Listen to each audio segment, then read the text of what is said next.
ada seseorang sudah sampai usia 40 tahun, maka dia mesti hati-hati, mesti punya persiapan terbaik, khususnya 5 persiapan ini. 1. Qala rabbi auzi'ni an ashkura ni'mataka allati an'amta 'alayya wa 'ala walidayya. 1. 2. Wa an a'mala salihan tardah. Sudah?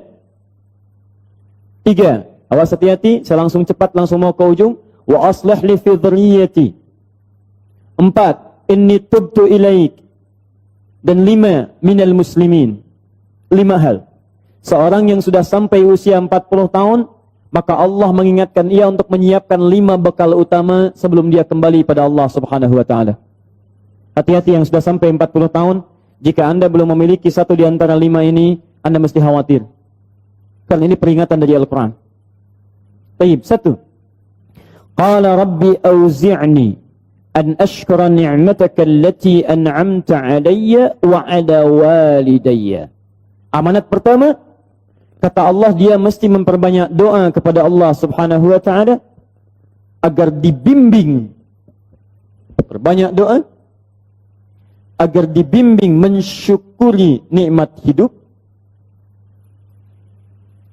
plus bisa meningkatkan bakti pada orang tua.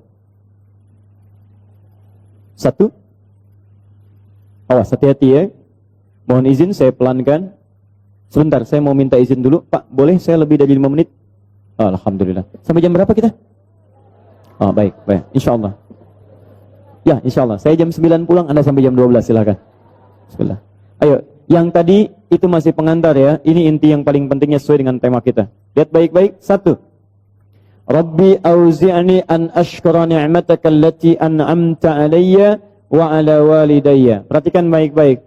Ya Allah, mohon bimbing saya untuk selalu bisa mensyukuri segala nikmat yang telah Engkau berikan pada saya sekarang. 1. Dan pada kedua orang tua saya. Baik, jadi kalau sudah sampai usia 40 tahun, pertama, Anda memohon doa kepada Allah untuk dibimbing terus bersyukur kepada Allah. Ini yang mau saya tegaskan. Lihat baik-baik. Apa itu syukur? Tidak ada makna lain dari syukur yang tertuang dalam Al-Quran dan hadis kecuali ungkapan kebahagiaan atas nikmat yang Allah berikan kepada kita dengan cara menggunakan nikmat itu sesuai dengan fungsi yang telah Allah tetapkan.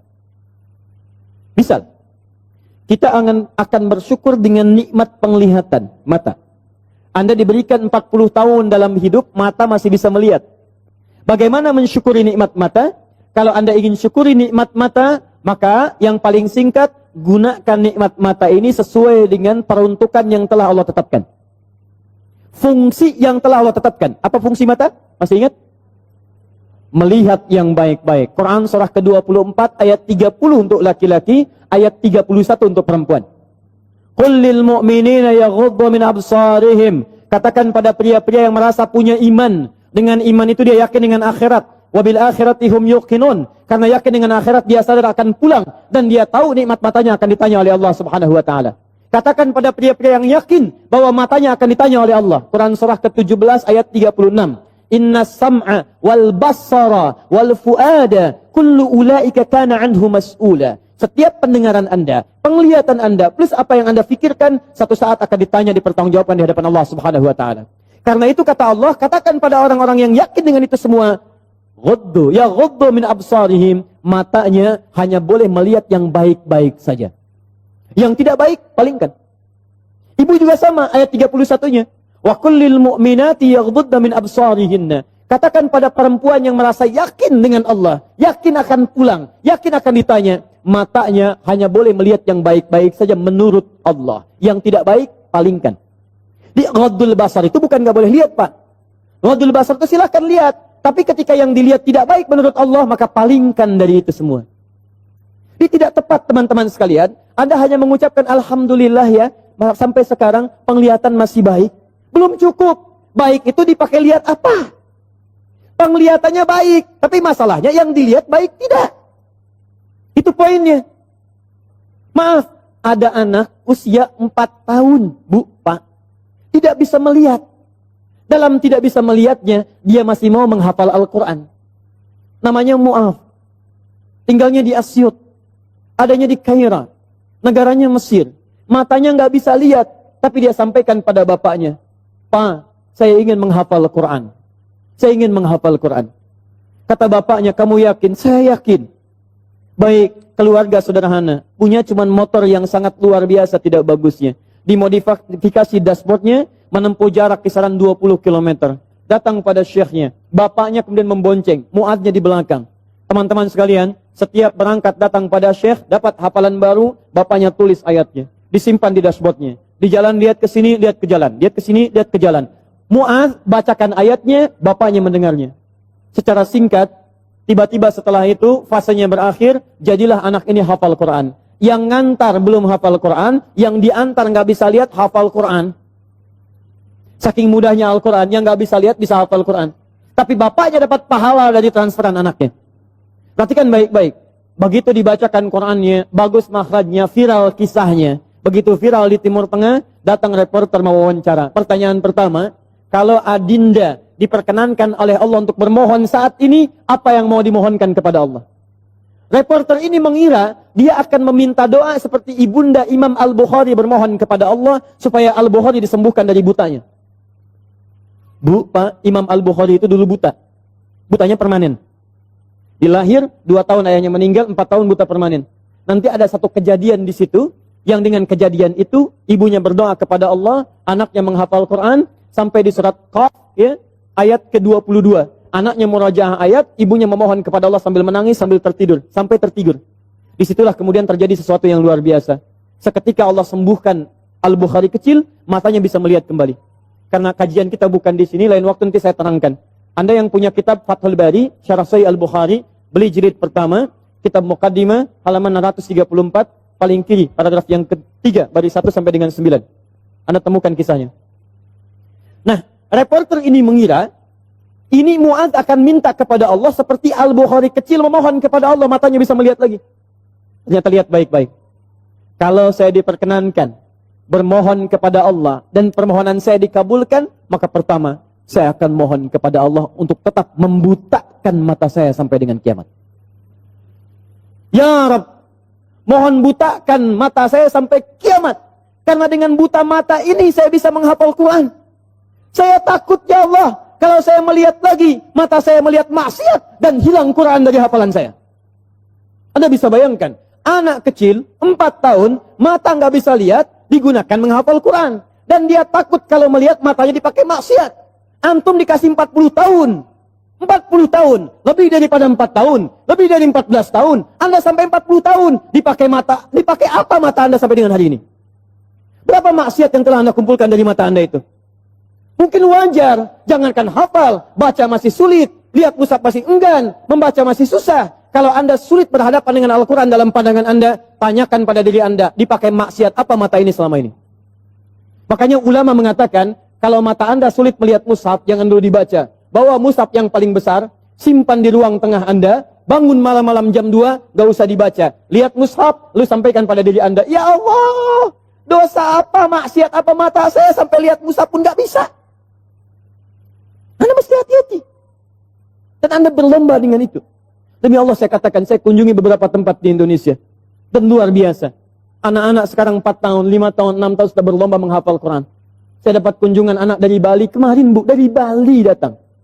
Anak TK. Usia 4 tahun mau 5 tahun. Datang dari Bali ke Masjid Al-Ihsan di Bekasi. Hanya untuk menyetorkan hafalan surah Abasa. Abasa wa tawalla anja'ahul a'ma. Hanya menyetorkan surah Abasa. Datang dari Bali jauh-jauh ke Masjid Al-Ihsan ke Bekasi. Anak 4 tahun. Antum diberikan 40 tahun. Lebih daripada itu. Untuk baca saja masih belum punya waktu. Anda butuh berapa tahun lagi?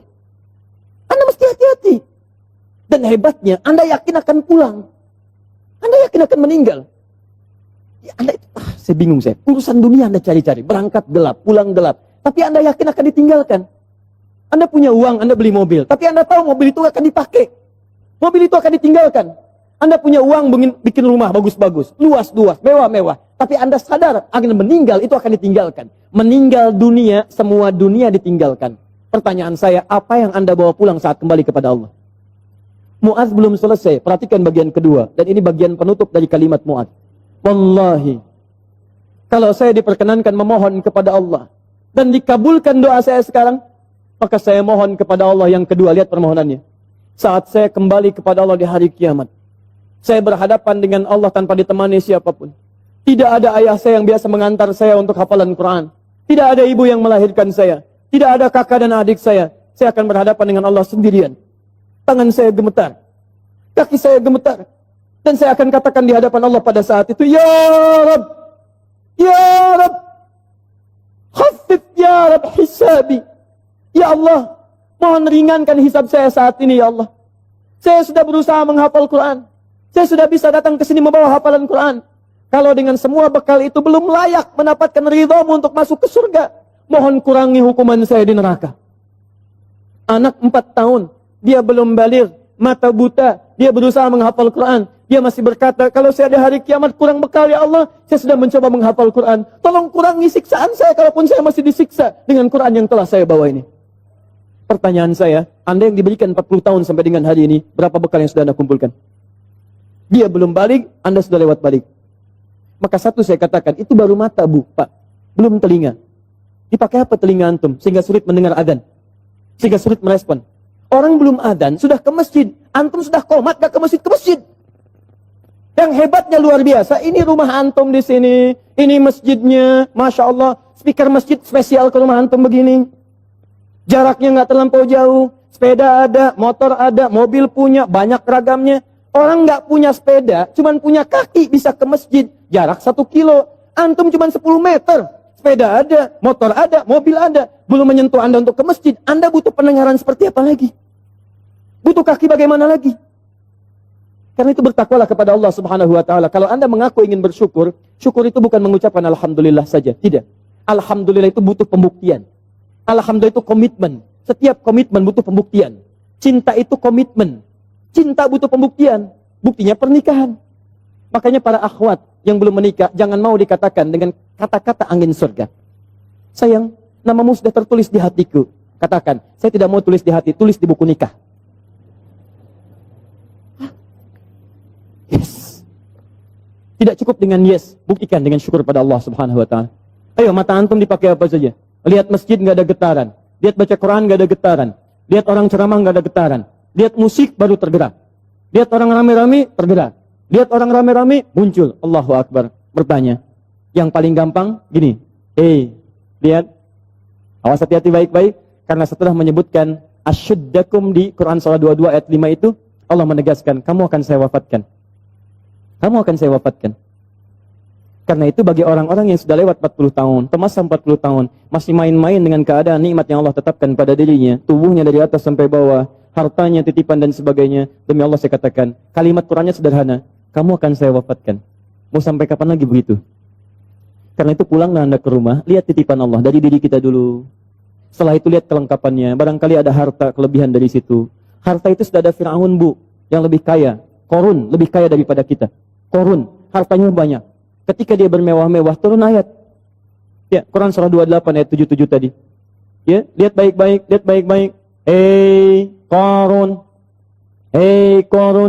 kami titipkan itu supaya kamu bisa mencari surga dengan harta itu. Bukan untuk berlomba-lomba dalam kemewahan. Lihat, wabtaghi fima atakallahu daral akhirah, wala tansa nasibaka minad dunya. Dunia jangan dilupakan, silahkan. Cari kenikmatan yang enak, makanan yang nyaman, menghadirkan energi untuk ibadah, tapi semua itu cari bekal untuk pulang menghadap Allah Subhanahu wa taala. Itu intinya. Mungkin Anda dititipkan harta lebih, mohon maaf ya, karena tenaga Anda itu belum kuat dipakai ibadah seperti yang lain. Yang lain itu karena saking tidak punyanya menurut Anda, saking tidak adanya menurut Anda, makanya rajin puasa. Jangankan Senin, Kamis dikejar. Jangankan Senin, Kamis, ayamul bid diburu. Jangankan ayamul bid, puasa Daud diikuti, saking nggak adanya. Antum itu tahajud sudah susah. Senin Kamis nunggunya Ramadan saja. Masya Allah. Makanya dikasih kelebihan oleh Allah supaya Anda dengan itu ada zakat lebih, ada infak lebih, ada sedekah lebih. Itulah surga yang bisa kita raih. Dicontohkan kemudian ada Utsman bin Affan radhiyallahu taala anhu, ada Abdurrahman bin Auf radhiyallahu taala anhu, ada Abu Bakar As-Siddiq, bagaimana mereka menggunakan hartanya dalam kebaikan. Turun peringatan alhaakumut takatsur hatta zurtumul maqabir. Hei, yang masih lalai dengan harta benda, kamu itu akan mengunjungi kuburan. Hei yang sering mengunjungi tempat-tempat wisata, hei yang sering tamasya, hei yang sering pergi ke negara-negara lain, hei, satu saat kamu akan mengunjungi kuburan. Hei yang pergi ke Amerika sudah menyiapkan bekal, hei yang sudah pergi ke Kanada menyiapkan bekal, hei yang sudah jalan-jalan ke tempat-tempat indah menyiapkan bekal. Bekal apa yang kamu siapkan untuk kuburan kamu? Itu yang harus dilihat. Itu poinnya. Jadi kalau anak kecil saja paham, masa antum yang lebih 40 tahun gak paham dengan ini? Syukur. Ayo pulang, lihat kedudukan, pengetahuan. Hei para ustaz, hei yang para pengajar, apa masih mau mencari amplop saat mengajar? Apa masih mau mencari popularitas saat mengajar? Apa hanya memperdulikan jamaah banyak saja saat mengajar? Kamu itu akan wafat dan kamu termasuk golongan yang ditanya oleh Allah Subhanahu wa taala. Mau sampai kapan ribut-ribut? Mau sampai kapan saling mencela? Mau sampai kapan merasa diri paling benar? Mau sampai kapan gila popularitas? Mau sampai kapan mencari amplop? Kamu akan wafat hatta zurtumul maqabir. Dan kamu yang dihisab pertama kali dalam kalangan oleh Allah Subhanahu wa taala. Hei orang-orang yang punya kedudukan, kami akan tukar kedudukan. Kamu sekarang di atas, besok kamu akan berpulang. Quran surah 3 ayat ke-28, 26 sampai 28. 26-nya sampai 27-nya. Qulillahumma malikal mulki tu'til mulka man tasha wa tanzi'ul mulka mimman tasha. Hei mengaku punya kedudukan, hei yang berlomba-lomba dalam kampanye. Kampanye apa yang mau kamu raih? Saat kamu ada di atas, saya wafatkan apa yang sudah kamu siapkan kembali pada Allah Subhanahu wa taala. Kembali. Syukur. Lihat, ini baru bagian pertama, baru setengah dari nomor 1. Keduanya, ini yang paling hebat. Awas, hati-hati betul ya. Allah menyandingkan nikmat syukur dalam diri kita dengan bagian kelengkapan kedua, yang ini. Awas, lihat baik-baik, perhatikan baik-baik ya. Fokus betul. Mudah bagi Allah untuk mengatakan kalimat ini. Misal, di luar Quran.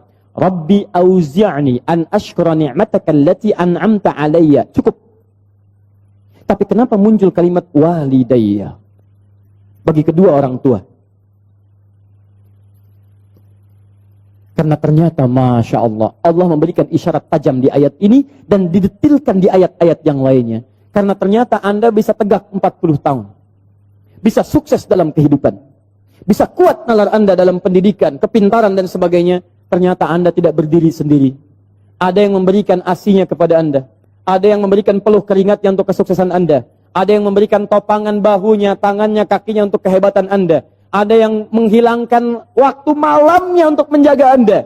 Ada yang menghilangkan malunya untuk bisa menjaga kenyamanan Anda. Siapa dia? Orang tua. Antum pernah dengar kisah Nabi Ismail? Ibu kenal Nabi Ismail? Kenal di mana?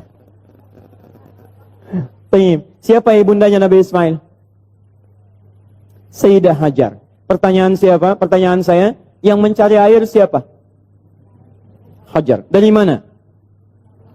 Safa. Kemana? Marwah. Aktivitasnya disebut apa? Apa itu sa'i? Bukan, tidak usah mengarang. Sa'i bukan lari-lari kecil. Bukan. Asal katanya sa'i itu dari kata sa'a yas'a, usaha yang sangat serius. Kita pakai oh. Serius. Sungguh-sungguh. Very serious. Sangat sungguh-sungguh. Jadi mohon maaf, usaha yang sangat serius, sungguh-sungguh disebut dengan sa'ayas as-sa'yan. Kenapa sa'i disebut sa'i? Untuk memberikan kesan kepada kita. Ada seorang ibu yang sangat serius berjuang untuk anaknya. Dia naik ke sofa. Kenapa disebut sofa? Dari kata tasfiyah. Menyaring yang kotor-kotor, muncul yang baik-baik. Dia punya prasangka baik kepada Allah. Gak mungkin Allah menepikan saya. Gak mungkin Allah meninggalkan saya. Dia naik ke atas untuk menuju harapan tertinggi, marwah. Marwah puncak harapan yang ingin diraih. Dia jalan mencari air. Begitu turun, dia lihat di tengah-tengah seperti ada oase. Dia berjalan cepat, setengah berlari. Begitu sampai dekat-dekat, dia lihat kayaknya bukan. Dia teruskan, oh ini mungkin oase. Naik ke atas, ternyata bukan. Turun lagi, cari lagi. Naik lagi, turun lagi. Naik lagi, turun lagi. Sampai 7 kali bolak-balik. Sofa ke marwah, 1. Marwah ke sofa, 2. Sofa ke marwah, 3. Dari sofa berhenti di marwah. Perhatikan. Yang cari air siapa? Ibunya. Yang dapat air siapa? Tiba-tiba setelah sampai di marwah, anaknya bergerak. Tis. Begitu menghunjam kakinya ke tanah, tiba-tiba air keluar. Datang ibunya, kata ibunya, zam, zam, zam, zam, zam. Zam, zam. Ada zam, zam, ada ijma. Kalau ijma, kumpul, kumpul, kumpul. Kalau zam, zam, artinya zam, zam, kumpul, jangan berhenti. Kumpul, jangan berhenti. Kumpul, jangan berhenti. Sampai sekarang disebut zam, zam, sampai sekarang tidak pernah berhenti. Pertanyaan saya, apakah Ismail ketika didudukan oleh ibunya, didiamkan itu, dan ibu mencari air, dia tidak bergerak-gerak? Saya tanya pada semua orang ibu yang ada di sini. Ketika ibu melihat anaknya kehausan, ibu simpan di bawah, dia bergerak tidak? Gerak. Tangan bergerak? Kaki bergerak? Pertanyaan saya, kenapa saat dia bergerak, air tidak keluar? Tapi air itu keluar, Pak, setelah ibunya bola-balik. Ibu bola, ibu balik, ibu bola, ibu balik. Setelah bola balik 7 kali, baru air keluar. Dan pada yang ke-7 itu, malaikat kemudian mengepakkan sayapnya, menghantamkan dengan kaki Ismail alaihissalam, baru keluar air. Di air keluar itu setelah ibunya usaha. Kalau ibunya nggak usaha, nggak akan keluar tuh air. Makanya demi Allah saya katakan ketika ada sa'i itu refleksi, Pak. Gambaran tentang ketaatan kita pada orang tua. Bukan cuma bolak-balik. Makanya saya sarankan pada Anda, kalau manasik itu yang benar. Bukan cuma turun, naik, turun, naik. Sekarang ada yang wa'if. Rabbighfir warham, wa'fu wa takarram. Pindah kiri kalau capek.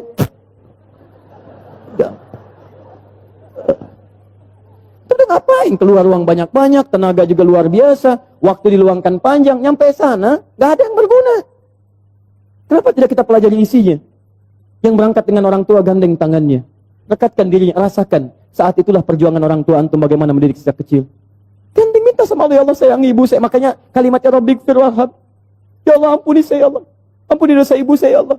Sayang ibu saya, ya Allah. Sayang ayah saya, ya Allah. Saya bisa kesini karena dari peralatan ibu saya, ya Allah. Yang mengandung saya 9 bulan, ya Allah. Yang berjuang dengan kematian dalam kelahirannya, ya Allah. Ayah saya, ya Rabb, yang sampai saat ini tidak bisa menampingi saya, ya Allah. Dia telah wafat, ya Rabb. Tapi dengan keringatnya, ya Allah, dia merawat saya. Dia memastikan saya baik. Dia memastikan saya bahagia. Saya tidak bisa membalas dosa-jasanya, ya Allah. Mohon berikan ampunan, ya Allah. Mohon berikan kasih sayang dalam kuburnya, ya Allah. Ya Allah, ya Rabb. Minta, minta, minta. Makanya ketika Anda usia 40 tahun, Allah kembali menyentuh jiwa Anda. Hei, yang merasa kaya, mungkin usia Anda itu sudah lewat 40 tahun. Anda merasa kaya luar biasa. Jangan bangga dulu dengan kekayaan. Karena mungkin kerja keras Anda itu cuma 30% di mata Allah subhanahu wa ta'ala. 70%-nya, tuh ibu Anda yang bangun pertengahan malam. Menangis di keheningan malam. Ya Allah mohon jadikan anak saya berhasil ya Allah. Sukses ya Rabb. Jangan sampai tempat tidurnya seperti tempat tidur saya sekarang ya Allah. Jangan sampai makannya seperti makan saya sekarang ya Allah. Tuh bapak Anda yang sekarang anak-anak tinggal di kantor yang ber-AC. Mobil yang bagus, yang luar biasa. Bapak Anda yang bawa cangkul, yang pergi kemudian ke sawahnya, yang pergi ke kebunnya, yang dengan terik panasnya, yang dengan segalanya. Dia katakan kepada Allah, ya Rabb, saya ikhlas ya Rabb. Saya berusaha ya Rabb. Tapi tolong jadikan anak saya lebih daripada saya kebaikannya ya Allah. Jangan jadikan kerja kerasnya seperti saya sekarang ya Rabb. Jangan jadikan kepintarannya seperti pintarnya saya sekarang ya Rabb. Lebihkan dari saya ya Allah. Tenangkan hidupnya ya Allah. Saya ridha ya Rabb. Pertanyaan saya setelah Anda lebih mencapai kesuksesan karena kerja keras kedua orang tua itu. Pertanyaan saya, apa yang Anda berikan kepada kedua orang tua? Demi Allah saya katakan, kalau Anda dengan berdoa saja setiap selesai salat lupa mendoakannya, saya tidak tahu harus menyebut apa diri Anda. Anda nengok saja nggak pernah. Tanya kabar saya tidak menyampaikannya. Ada sesuatu tidak Anda berikan. Bahkan doa pun tidak Anda panjatkan. Lalu siapa sebetulnya Anda? Kemudian Allah kembalikan, hati-hati kalau Anda sudah 40 tahun. Orang tua memberikan yang terbaik untuk Anda, apa yang sudah Anda siapkan untuk orang tua Anda. Tapi hati-hati, awas. Kalau Anda sebagai orang tua tidak mendapatkan gambaran kebaikan dari anak-anaknya, maka Quran kembali membalikkan kepada Anda. Apa yang telah Anda berikan pada anak-anak Anda, sehingga anak Anda jadi seperti itu sekarang. Harusnya seperti Ismail kepada Ibrahim, yang rela bahkan mengorbankan nyawanya, memberikan bagian tenaganya. Ibrahim Nabi, Ibrahim Rasul, Khalilullah, Masya Allah, maaf. Anaknya juga Nabi, anaknya Rasul, dekat dengan Allah. Ibrahim Nabi, Ibrahim Rasul, tinggal di Palestina, sibuk sebagai suami, tapi kasih sayang sebagai seorang ayah, maaf Pak ya, masih sempat meluangkan waktu menengok anaknya di Mekah. Karena itu disebut dengan Ibrahim. Dalam Fathul Qadir Asy-Syaukani menyebut dari Abun Rahim, bapak yang punya nilai kasih. Nabi, Rasul, Khalilullah, dekat dengan Allah, suami pencari nafkah, Rasul punya risalah. Tapi di balik kesibukannya masih jalan dari Palestina ke Mekah. Yang jaraknya pakai mobil, bus, 1 hari 2 malam. Anda Nabi bukan, Rasul bukan, tidak sedekat Nabi Ibrahim kepada Allah. Maaf, risalah Anda tidak ada. Tidak ada satu ayat turun mengangkat Anda. Surga belum jelas, amalan berantakan, hisab menegangkan. Apa sih yang Anda cari? Berangkat gelap, pulang gelap, semua dunia. Masalah kantor dibawa ke rumah, anak Anda minta kasih sayang tidak diperhatikan. Masalah kemarahan diluapkan pada keluarga. Anda siapa? Jadi kalau anak Anda mencari perhatian di luar rumah, jangan salahkan dia. Mungkin Anda yang kurang perhatian. Banting tuh handphone Anda. Bukan anak Anda yang dipukul. Mungkin handphone itu yang menjadikan anak Anda mencari perhatian di luar. Kalau anak Anda ingin mendapatkan pengakuan di luar, bahkan dia tawuran, bahkan dia mencari ini, mencari itu, bayangkan, barangkali dia mencari pengakuan di luar karena di dalam tidak mendapatkan perhatian dan pengakuan dari orang tuanya. Karena itu kalau Anda menemukan anak kurang taat pada orang tua, kata Quran, cek kalimat kedua. Perhatikan. Wa aslih li. Sebelum sampai wa aslih li wa dzurriyyati, saya teruskan dulu ya gini. Ya. Wa an a'mala salihan tarda. Cek ke anak dulu untuk orang tua. Saya lanjutkan dulu yang ini, anak untuk orang tua. Perhatikan baik-baik. Tadi satu syukur, bakti pada orang tua. Bagaimana cara menghadirkan syukur dan bakti pada orang tua? Perhatikan. Rabbi auzi'ni an ashkura ni'mataka allati an'amta 'alayya wa 'ala walidayya wa an a'mala salihan tarda. Maka mulai usia 40 tahun ini kata Allah, minta bimbingan dari Allah supaya konsisten mengerjakan amal soleh yang Allah ridhai. Jadi kalau Anda ingin mensyukuri nikmat hidup, ada pahala mengalir untuk orang tua, kerjakan amal soleh yang diridhai Allah. Ini. Wa an a'mala salihan tarda. Saya mau buat sebuah perbandingan. Ini hitungan kecil-kecilan yang pernah dilihat oleh beberapa pakar.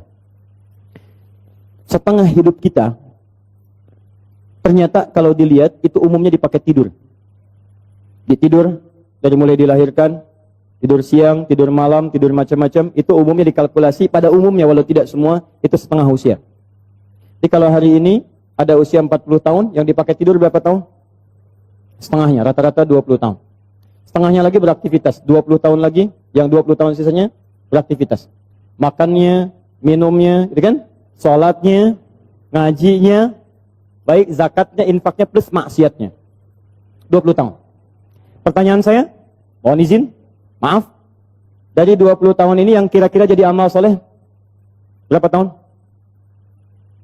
Atau singkatnya, yang jadi ibadah, berapa tahun? Jangan terlampau pesimis, ambil setengahnya. 10 tahun misal. Misal, ini yang bermasalahnya. Baik, lihat, bermasalah itu bukan hanya dosa, yang terabaikan, yang nggak dipakai macam-macam, yang nonton, yang ini, yang itu, dan sebagainya. Sekarang lihat, dari 20 tahun ini, yang ibadah, yang kira-kira yang diterima sebagai amal soleh, berapa tahun? Sudah pasti diterima belum? Syarat diterima apa? Ikhlas, Quran surah 98 ayat 5. Wa ma umiru illa liya'budullaha mukhlishina lahuddin. Jadi syarat ibadah menjadi syarat amal jadi soleh, itu kalau ikhlas. Jadi kalau ada sekarang beramal 10 tahun, yang ikhlas berapa tahun? Ayo jawab. Ayo, Anda dunia dihitung-hitung, modal dihitung, omset dihitung, segala dihitung, keuntungan dihitung, kerugian dihitung, Masya Allah. Bahkan untung disebut rugi juga. Modal 5 juta, punya pekerjaan, baik, kemudian dapat hasil, keuntungan 10 juta. Untung tidak? Pekan berikutnya 20 juta, untung tidak? Baik, kemudian pekan berikutnya, jadi 7 juta, untung atau rugi? Halo, sebelumnya 20 juta, sekarang 7 juta, untung rugi? Oh, rugi. Padahal modal 5 juta, masih untung 2 juta, disebut rugi juga. Masya Allah. Sekarang lihat sini, 10 tahun ibadah, yang ikhlas berapa tahun? Ambillah 5 tahun misalnya. Jadi orang yang usianya 40 tahun, punya amalan yang dibawa pulang menghadap Allah tanpa masalah, itu 5 tahun. Pertanyaan saya, dosanya berapa tahun? Kalau dosanya 5 tahun 1 hari, berarti lebih banyak dosanya, neraka tujuannya. Kalau dosanya 5 tahun, amalan baik 5 tahun, maka seimbang. Al-A'raf, nunggu di situ, sampai hisab selesai. Tapi kalau misalnya amal solehnya 5 tahun, amal buruknya 4 tahun, misalnya 11 bulan, 29 hari, ya, misal, maka dia masih bisa masuk ke dalam surga. Baik, teman-teman sekalian, pertanyaan saya, lihat baik-baik, dari 40 tahun ini, Anda mesti evaluasi sampai hari ini. Kalau besok atau hari ini kita wafat, apa yang mau dibawa pulang? Maka dari itu minta kepada Allah untuk dibimbing supaya semua amalan sisa dari sekarang itu jadi amal soleh. Paham ya? Ya, mulai keluar dari masjid ini jadi amal soleh. Keluar kaki yang mana? Kanan, kiri. Ayo saya tes dulu. Masuk masjid kaki apa? Kanan. Keluar toilet kaki apa? Kiri. Kanan. Baik. Masuk toilet kaki apa? Kiri. Keluar masjid kaki apa? Kanan. Kiri. Masuk masjid kaki apa? Keluar masjid kaki apa? Kiri. Masuk toilet kaki apa? Keluar toilet? Jadi pastikan semua aktivitas kita mulai hari ini jadi amal soleh. Kata Quran, hei, khawatirnya kamu wafat. Mulai, sudah usia 40 tahun, siap-siap. Semua kegiatan jadi amal soleh. Baik, amal solehnya yang Allah ridai. Lihat sini. Ini ada minuman. Saya berikan pada satu orang misalnya. Misal saja. Amal soleh bukan? Allah ridai tidak? Belum tentu. Kalau tidak saya niatkan karena Allah, maka ini tidak menjadi amal soleh yang diridai. Maka mulai sekarang, semua kegiatan lakukan karena Allah. Jelas ya? Kalau bapak ibu kedatangan tamu bikin makanan tidak? Minuman tidak? Kenapa? Bukan karena ada tamu, karena Allah memerintahkan itu. Lakukan karena Allah, maka menjadi amal soleh yang diridai oleh Allah subhanahu wa ta'ala. Maaf, ketalim ini karena Allah bukan? Karena Allah bukan? Karena Allah bukan? Karena ustadznya atau karena Allah? Karena masjidnya atau karena Allah? Baik. Kalau ustadznya nggak datang, ridho tidak? Alhamdulillah. Baik. Lain kali jangan marah sama DKM ya. Kalau ada pengajian, ustadz dia tidak datang, jangan marah karena anda datang ke sini karena Allah bukan karena ustadz. Paham? Alhamdulillah. Menikah dengan suami karena Allah bukan, Bu? Masya Allah. Kalau suami salah marah tidak? Marahnya karena Allah. Sudah. Baik, satu. Ini masih mau jam 9 sebentar lagi. Saya sempurnakan boleh? Saya mau tutup sebentar, agak cepat saja. Bagaimana cara mendapatkan amal soleh yang singkat, padat, hasilnya banyak? Rumus kedua. Anda kalau ingin beramal soleh, saya mau akhiri, saya punya 5 menit sampai jam 9. Kalau saya ingin beramal soleh dari sekarang, caranya singkat, padat, tapi hasilnya banyak. Bagaimana caranya? Satu, wa aslih li fi dzurniyyati. Ibu mesti memanfaatkan anak-anak keturunan, didik mereka dengan didikan yang menjadikan mereka soleh. Didik anak cucu keturunan kita jadi baik. Maka walaupun anda wafat hari ini, kebaikan semua keturunan itu akan berpahala untuk anda seterusnya. Misal, maaf ya, misal. Salat amal saleh bukan? Baca Quran amal saleh bukan? Menghafal Quran amal saleh bukan? Kalau anda sampai hari ini merasa misalnya, maaf, salat belum bisa memaksimalkan sunnahnya, belum konsisten tahajudnya, belum konsisten amal salehnya, jarang ke masjid dengan maksimalnya, maka setidaknya jadikan anak-anak anda bisa konsisten dengan itu semua. Ayo dorong mereka ke masjid. Ajarkan salat-salat sunnah. Ajarkan yang terbaik. Maaf, anda sampai hari ini belum hafal Quran. Tapi mohon, jangan sampai ada satu di keluarga anda yang tidak bisa hafal Quran. Maka titipkan pahala kepada anak cucu anda. Dari sekian anak cucu, satu mesti ada yang jadi ahli Quran. Ayo, bagaimana caranya? Cek lagi di mana anda sekolahkan mereka. Katanya mau jadi ahli salat. Katanya mau jadi ahli Quran. Tapi anda sekolahkan di tempat yang tidak pernah mengajarkan salat. Ya tidak nyambung. Anda sekolahkan di tempat yang tidak mengajarkan Quran. Yang nggak ada pahala buat anda. Makanya kalau anda berdoa dengan ayat ini, wa aslih li fi dzurriyyati, anda mesti lihat lagi. Ayo kirimkan mereka pada tempat menghafal Quran. Kirimkan mereka pada tempat-tempat mengajarkan agama yang baik. Didik mereka dengan kebaikan. Ketika anda wafat, maka semua yang keluar dari anak-anak itu, sepanjang karena didikan dan peran anda, mengalir pahala untuk anda. Contoh ya, ibu belum bisa bimbing baca Quran, carikan guru untuk mengajar anak anda baca Quran. Begitu bisa baca, ibu dapat bagian pahala setiap hurufnya. At-Tirmidzi nomor hadis 2910. Man qara'a harfan min kitabillahi falahu asyru hasanat. Siapa yang baca Quran setiap hurufnya 10 kebaikan. Begitu anaknya baca dapat 10 dia.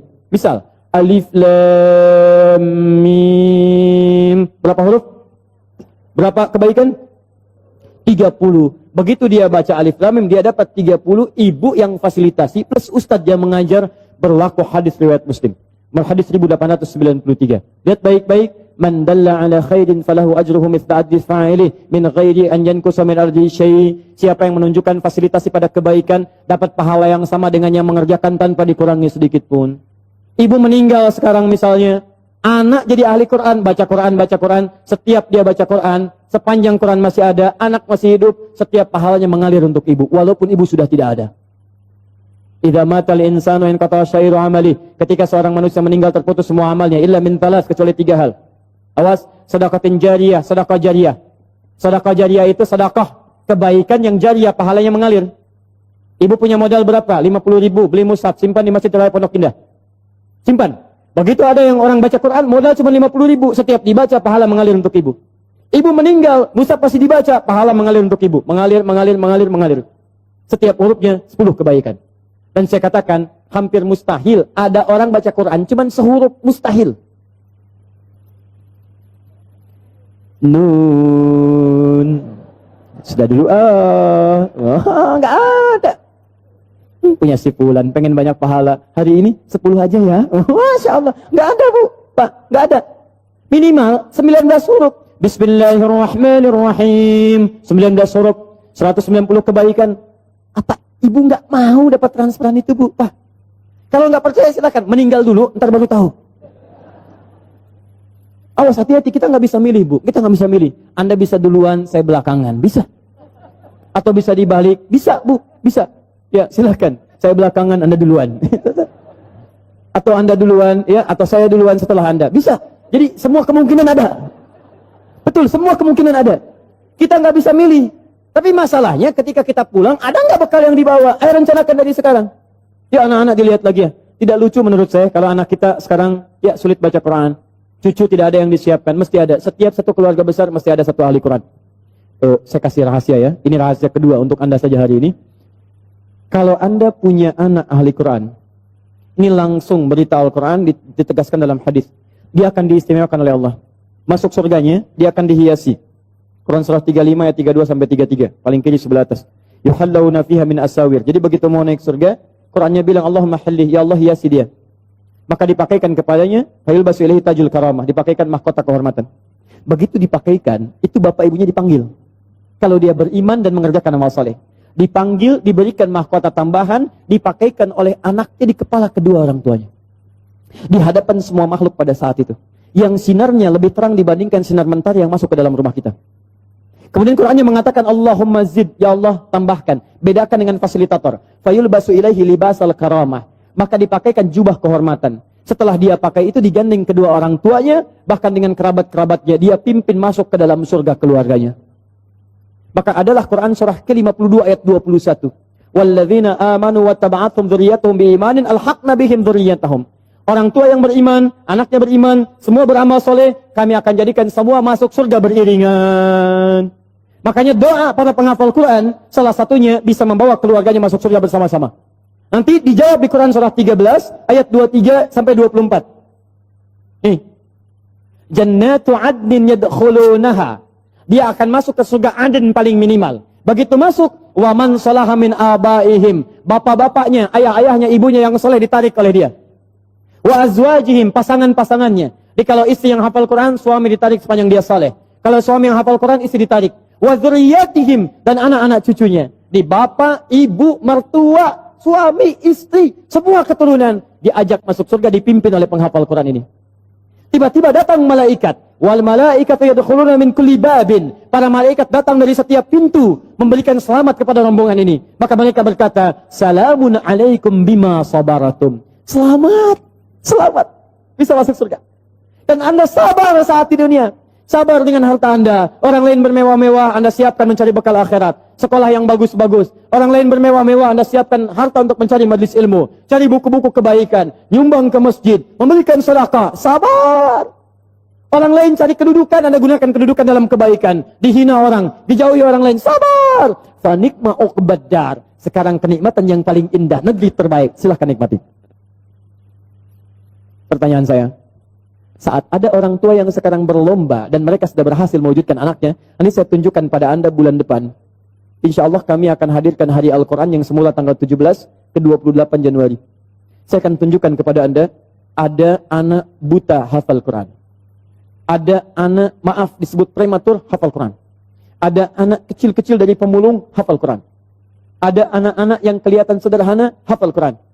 Dan saya akan tunjukkan pada Anda siapa orang tua mereka.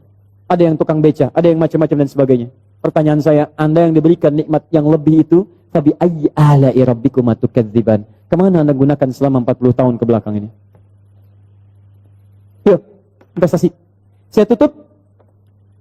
Yang selanjutnya, tubtu inni tubtu ilaik. Yang keempat, taubat. Ayo taubat. Ya. Kalau merasa hari ini belum baik, bekal kita pulang ke rumah taubat. Ya, caranya saya agak cepat saja karena waktu kita sudah habis. Quran surah 66 ayat ke-8. Ya, tubu ilallahi taubatan nasuha. Ya, taubat nasuha. Cara taubat nasuha di Quran surah ke-4 An-Nisa ayat 17 sampai 18. Ya, setelah bertobat konsisten, semakin patuh kepada Allah. Ciri orang tobat minal muslimin. Di antara tafsir muslim itu artinya patuh. Islam itu tunduk patuh. Tunduk patuh kepada Allah. Jadi kalau Anda sudah tobat, Anda lebih meningkat ketakwaan, kepatuhan kepada Allah.